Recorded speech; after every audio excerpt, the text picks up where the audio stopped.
Okay guys, I ordered this from lazada.com. It's a Union refrigerator. It's a 2-door refrigerator.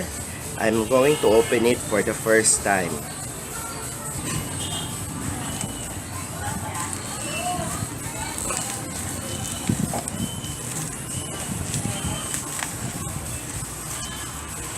The supplier is also SM department store, as you can see. So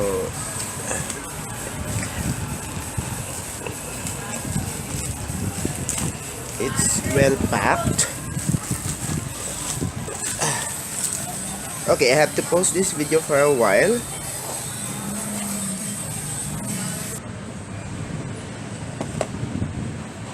So there's an official SM receipt.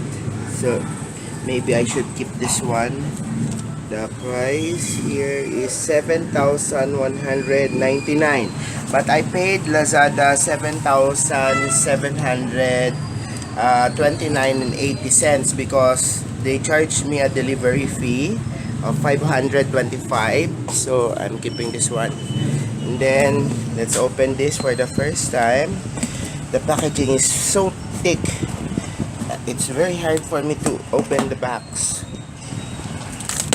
as well as this plastic. So this is nicely packed. Bear with me, I'm holding the video cam. I need to use force.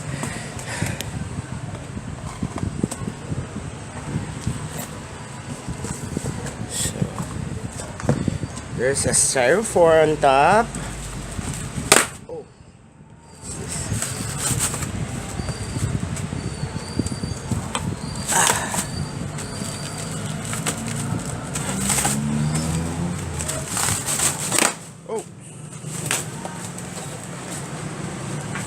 Too many packaging tape.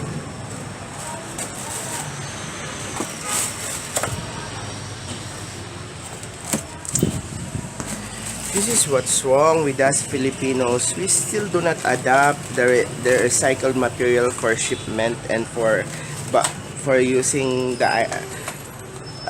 it as a form of protection for the items. We should have done something like the US. They are using recyclable materials, not styrofoam, but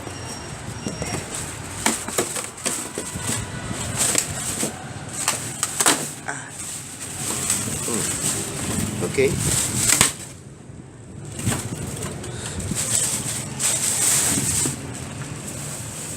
There's another styrofoam. Oh, maybe I can use this one.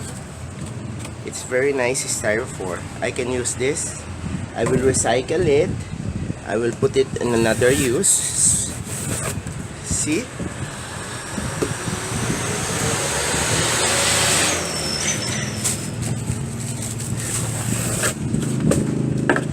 Four sides are well protected by a styrofoam and not a recyclable material.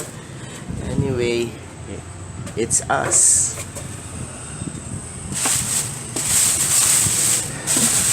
Okay, I guess this is a brand new item. See, I have to post this video another time for a while again. I don't know if I can lift this from the box, so bear with me. So already done all the wrappers, and it was very silly of me. My God, I could have just lifted this box, and then voila, the ref is there.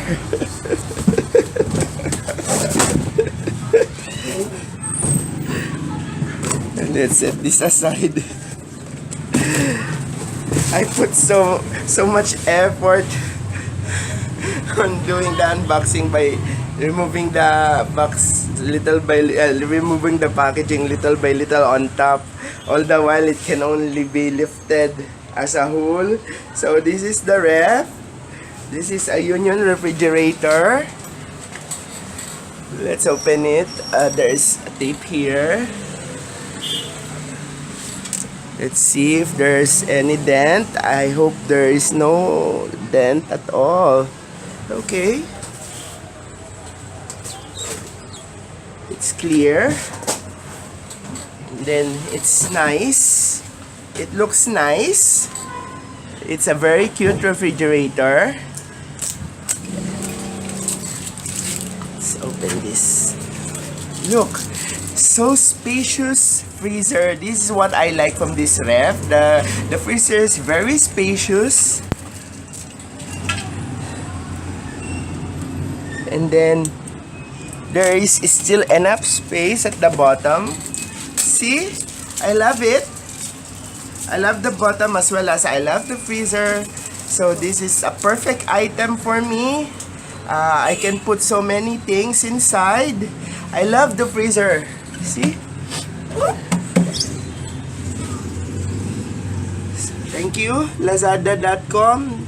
I will try to make this work for the first time later and then observe it for around 3 to 6 days. Hopefully it will do good. As of now, this is a very nice item. I love it. I like it. Thank you.